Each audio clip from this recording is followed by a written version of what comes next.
এভারকেয়ারের সামনে আছেন হাকিম মাহি, যুক্ত হচ্ছি তার সাথে। মাহি, আমাদের মাঝ থেকে চিরবিদায় নিয়েছেন বেগম খালেদা জিয়া। তার মৃত্যুর খবরে দলের নেতাকর্মীরা কি বলছেন?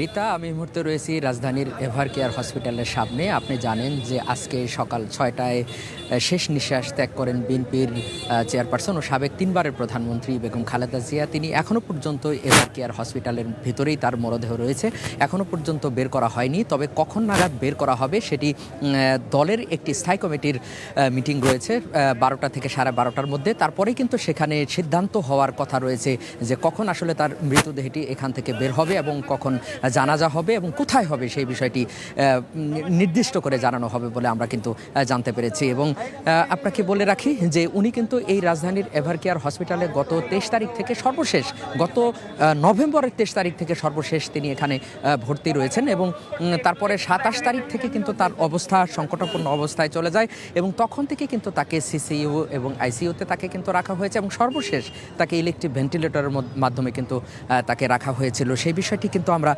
তার যে চিকিৎসক, ব্যক্তিগত চিকিৎসক এজেডএম জাহিদ হোসেন এবং আরও যারা চিকিৎসকরা রয়েছেন মেডিকেল বোর্ডের ভিতরে যারা রয়েছেন আমরা তাদের কাছ থেকে কিন্তু জানতে পেরেছি। গতকাল সর্বশেষ রাত 1:45টার সময় এখানে কিন্তু একটি সংবাদ সম্মেলন হয়েছে। সেই সংবাদ সম্মেলনে কিন্তু জানানো হয়েছিল তার ব্যক্তিগত চিকিৎসক ডাক্তার এজেডএম জাহিদ হোসেন তিনি জানিয়েছিলেন যে তার জীবন কিন্তু অতি সংকটাপন্ন অবস্থায় তিনি রয়েছেন। তারপরে কিন্তু আমরা দেখেছি যে রাত গিয়ে যখন সকাল হলো সেই প্রত্যুষেই কিন্তু সেই সকাল 6টার সময় কিন্তু তিনি শেষ নিঃশ্বাস ত্যাগ করেছেন, সেই বিষয়টি আমাদেরকে জানানো হয়েছে। এবং আপনাকে একটি তথ্য জানিয়ে রাখি যে এখানে কিন্তু 8:30টার সময়, আজকে সকাল 8:30টার সময় এখানে বিএনপির শীর্ষস্থানীয় নেতৃবৃন্দ যারা রয়েছেন অর্থাৎ মির্জা ফখরুল ইসলাম আলমগীরের নেতৃত্বে এখানে একটি সংবাদ সম্মেলন হয়েছিল।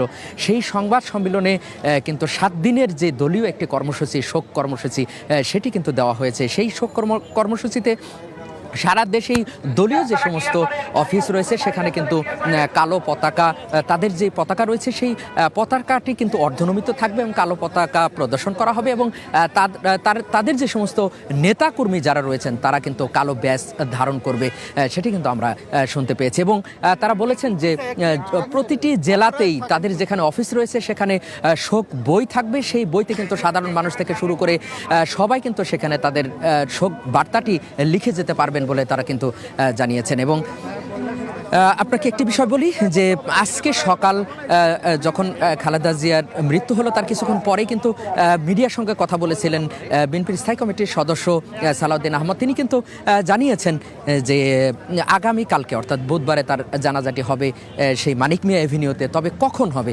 সেটি কিন্তু তিনি আমাদেরকে জানাননি। তবে কিছুক্ষণ পরেই অর্থাৎ 12:30টার সময় দলের একটি স্থায়ী কমিটির একটি মিটিং রয়েছে, সেখানে কিন্তু সিদ্ধান্ত নেওয়া হবে। এবং আপনাকে বেগম জিয়ার ব্যাপারে একটি কথা বলি, সেটি হচ্ছে যে গত 2024-এর 5 আগস্ট যখন শেখ হাসিনা সরকার দেশ থেকে পালিয়ে যখন চলে যায় তারপরে থেকে কিন্তু বেগম জিয়াকে পরিপূর্ণ মুক্তি দেওয়া হয়। তিনি কিন্তু সেই জিয়া অরফানেজ ট্রাস্ট মামলায় যে তার নামে একটি মামলা হয়েছিল যেখানে তিনি কারাবরণ করেছিলেন, সেই মামলা থেকে কিন্তু তাকে পুরোপুরি অব্যাহতি দেওয়া হয় সেই মামলা থেকে। এবং তারপরে কিন্তু এই চলতি বছর অর্থাৎ 2025 সালের 7ই জানুয়ারি তিনি কিন্তু তাকে নেওয়া হয় সেই যুক্তরাজ্যে। তার ছেলে তারেক রহমান সেই যুক্তরাজ্যে ছিলেন, লন্ডনে ছিলেন, সেখানে থেকে কিন্তু তিনি চিকিৎসা নিয়েছিলেন এবং গত মেতে তিনি ফিরে এসেছিলেন। এবং তার ফিরে আসার সময় জনগণের ভিতরে, তার নেতাকর্মীদের ভিতরে যে একটি উচ্ছ্বাস উদ্দীপনা দেখেছি বেগম জিয়ার সুস্থতায়, সেটি কিন্তু অব্যাহত ছিল। এবং গত 23 নভেম্বর যখন এই রাজধানীর এভারকেয়ার হসপিটালে তিনি যখন ভর্তি হন তারপরে থেকেই কিন্তু একদম রাত দিন 24 ঘন্টা এখানে কিন্তু আমরা দেখেছি তার যেই নেতৃবৃন্দ যারা রয়েছে এবং দলের নেতাকর্মী যারা রয়েছে সারা দেশ থেকে তারা কিন্তু এখানে এসেছিলেন বেগম জিয়াকে একটি নজর অর্থাৎ সুস্থ অবস্থায় তাকে দেখবার জন্য। এবং আমরা দেখেছি যে রাষ্ট্রীয়ভাবে দেখেছি যে সারা দেশের মানুষের কাছেই কিন্তু দোয়া চাওয়া হয়েছে এবং দলের পক্ষ থেকে কিন্তু দোয়া চাওয়া হয়েছে তার জন্য। কিন্তু বেগম জিয়া তিনি কিন্তু আর আমাদের মাঝে ফিরে এলেন না।